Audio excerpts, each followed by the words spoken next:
ಎಲ್ಲ ನಮ್ಮ ಸೌಜನ್ಯ ಪರ ಹೋರಾಟ ನಮಸ್ತೆ. ಇವತ್ತು ದಿನಾಂಕ 10/12/2025. ಇವತ್ತು ಚಳಿಗಾಲದ ಅಧಿವೇಶನ ನಡೀತಾ ಇದೆ. ಈ ಅಧಿವೇಶನದಲ್ಲೂ ಹೋದ ಅಧಿವೇಶನದಲ್ಲೂ ಧರ್ಮಸ್ಥಳದಲ್ಲಾಗಿರುವಂಥ ಘಟನೆ ವಿಷಯವನ್ನು ದೊಡ್ಡದಾಗಿ ಸುದ್ದಿ ಮಾಡ್ತಾ ಇತ್ತು. ಉಳಿದ ಕೆಲಸಗಾರಗಳನ್ನು ಯಾವುದಕ್ಕೂ ಗಮನ ಕೊಡದೆ ಒಂದಿಷ್ಟು ಧರ್ಮಸ್ಥಳದ ವಿಷಯನೇ ತುಂಬ ಹೈಲೈಟ್ ಮಾಡ್ತಾ ಇದ್ರು. ಅದೇ ರೀತಿಯಲ್ಲಿ ತಿರುಗಿ ಇವತ್ತು ಅದನ್ನೇ ಸ್ಟಾರ್ಟ್ ಮಾಡಿದ್ರೆ ಕಾಣಿಸ್ತಾ ಇದೆ. ಇದರ ಮಧ್ಯೆಯಲ್ಲಿ ವಿರೋಧ ಪಕ್ಷದ ನಾಯಕರಾಗಿರುವಂಥ ಅಶೋಕ್ ಅವರು ಒಂದು ಸ್ಟೇಟ್ಮೆಂಟ್ ಕೊಟ್ಟಿರೋದೊಂದು ಟಿವಿಯಲ್ಲಿ ನೋಡಿದ್ವಿ ನಾವು.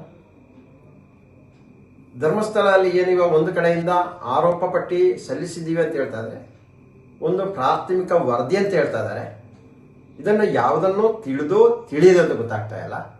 ಹೇಳ್ತಾ ಇದ್ದಾರೆ ಅಂದರೆ ಇವಾಗ ಚಿನ್ನಯ್ಯ, ಮಹೇಶಣ್ಣ, ಗಿರೀಶಣ್ಣ, ಜಯಂತಿ, ವಿಠ್ಠಲಗೌಡರು, ಸುಜಾತ ಮೇಡಮ್ ಇವರೆಲ್ಲ ಆರೋಪಿಗಳು.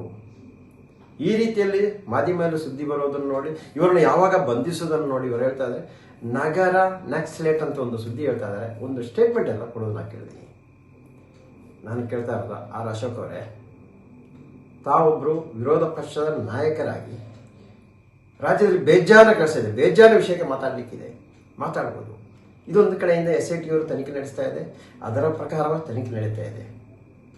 ನಾನು ಕೇಳ್ತಾ ಇರೋದು, ತಾವಿವಾಗ ಆರೋಪ ಮಾಡಿರೋದು ನನ್ನ ಪ್ರಕಾರವಾಗಿ ಗಿರೀಶ್ ಮಠಣ್ಣವ್ರನ್ನ ಆಗಿರಬೇಕು, ನನ್ನನ್ನು ಆಗಿರಬೇಕು, ನನ್ನ ಬದಿಗೆ ಹಾಕಿಬಿಡಿ. ಆದರೆ ಗಿರೀಶ್ ಮಠಣ್ಣವ್ರನ್ನು ಇಟ್ಬಿಟ್ಟು ಆಗಿರ್ಬೋದು, ನಗರ ನಕ್ಸಲೇಟ್ ಎಂಬ ಪದವನ್ನು ಎತ್ತಿರೋದು. ಆಗ ನಾನು ಕೇಳಿದೆ, ನಿಮಗೆ ಗಿರೀಶ್ ಮಠಣ್ಣವರು ಯಾವ ಪಕ್ಷದಲ್ಲಿದ್ದವರು, ಯಾವ ಪಕ್ಷದ ಯುವ ನಾಯಕರಾಗಿ ಕೆಲಸ ಮಾಡಿರೋರು, ಯಾರ ಪಕ್ಷದ ಹಿಂದೆ ಓಡಾಡಿದವರು, ಯಾವ ಪಕ್ಷದಿಂದ ಅವರಿಗೆ BJPಗೆ ಟಿಕೆಟ್ ಕೊಟ್ಟರು ಹೇಳ್ಬೋದಾ? ಅವರು ನಗರ ನಕ್ಸಲೇಟ್ ಆದರೆ ತಾವು ಯಾರು? ತಾವು ಅದೇ ಪಕ್ಷದಲ್ಲಿ ಇದ್ದೀರಲ್ಲ, ಅದನ್ನು ಸ್ವಲ್ಪ ತಿಳಿಸಿ. ಮಾತು ಆಡುವಾಗ ಒಂದು ಹಿಡಿತವಿರಲಿ. ಯಾರು ಹೇಳ್ತಾ ಇದ್ದಾರೆ ಏನಂತ. ಅವರೇ ನಗರ ನಕ್ಸಲೇಟ್ ಆಗಿ ಕೆಲಸ ಮಾಡ್ತಾ ಇಲ್ಲ, ಅತ್ಯಾಚಾರ ವಿರುದ್ಧ, ಕೊಲೆಗಡುಕರ ವಿರುದ್ಧನೇ ಮಾತಾಡ್ತಾ ಇರೋದು. ಧರ್ಮಸ್ಥಳ ಅಲ್ಲ, ಗ್ರಾಮ ಆಗಿರೋದು ಹೌದು, ಅದನ್ನೇ ಕೇಳ್ತಾ ಇರೋದು. ನಿಮ್ಮ ಪ್ರಕಾರ ಹಂಗೆ ಸೌಜನ್ಯನ್ನು ಯಾರೂ ಅತ್ಯಾಚಾರ ಮಾಡಿಲ್ಲ, ಯಾರೂ ಕಿಡ್ನಾಪ್ ಮಾಡಿಲ್ಲ, ಯಾರೂ ಕೊಲೆ ಮಾಡಿಲ್ಲ, ಯಾರೂ ತಂದು ಅಲ್ಲಿ ಬೀಸಾಕಿಲ್ಲ, ತನ್ನಷ್ಟೇ ಬಂದು ಏನೋ ಒಂದು ಬಿದ್ದಿರುವುದು ಅಲ್ವಾ? ಹಾಗೆ ನಮ್ಮ ಸಂಬಂಧಿ ಪದ್ಮನಾಥನನ್ನು ಯಾರೂ ಕಿಡ್ನಾಪ್ ಮಾಡಿಲ್ಲ.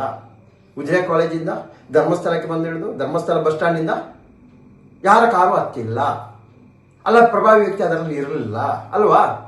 ಇದನ್ನ ಹೇಳ್ತಾ ಇರೋದು ತಾವು. ಹಾಗೆ ಆಲಿಮಾವತನ ಮನೆಯೇ ಇರಲ್ಲ, ಆಲಿಮಾವತನೇ ಇರಲ್ಲ, ಆಲಿಮಾವತ ಎಂಬ ಜನನೇ ಇರಲ್ಲ, ವೇದವಲ್ಲಿ ಟೀಚರು ಇರಲಿಲ್ಲ, ಬೇರೆ ಯಾವುದೇ ಅಲ್ಲಿ ಕೊಲೆ ಆಗಿಲ್ಲ, ಯಾವುದೇ ಶವಗಳು ಬಿದ್ದಿಲ್ಲ, ಯಾವುದೇ ಅತ್ಯಾಚಾರ ಆಗಿಲ್ಲ ಅಲ್ವಾ? ಇದನ್ನು ಹೇಳ್ತಾ ಇರೋದಲ್ಲ. ಇದನ್ನು ನಿಲ್ಲಿಸಿ ಸತ್ಯ ಏನೆಂಬುದನ್ನು ಹುಡುಕೋ ಕೆಲಸ ಮಾಡಿ. ಯಾರು ದೇವಸ್ಥಾನ ವಿರುದ್ಧವಾಗಿ ಕೆಲಸ ಮಾಡ್ತಾ ಇಲ್ಲ. ನಿಮಗೆ ನಂಬಿಕೆ ಇಲ್ಲಲ್ಲ, ಅದಕ್ಕಿಂತ ಜಾಸ್ತಿ ನಂಬಿಕೆ ನಮಗಿದೆ. ಆ ಮಂಜುನಾಥ ಸ್ವಾಮಿ ನಮ್ಮನ್ನು ಈ ಹೋರಾಟಕ್ಕೆ ಇಳಿಸಿರೋದು. ಎಲ್ಲೋ ಕೂತು ಏನೋ ಮಾತಾಡೋದಲ್ಲ ಸ್ವಾಮಿ.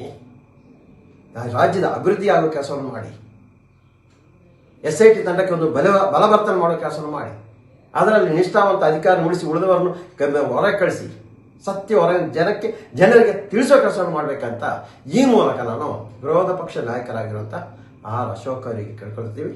ಯಾವುದೇ ನಕ್ಸಲೇಟ್ ಅದೇ ಇಂಥ ಪದಗಳು ಇನ್ನಾದರೂ ಎಲ್ಲೂ ಎತ್ತುಬಿಡಿ.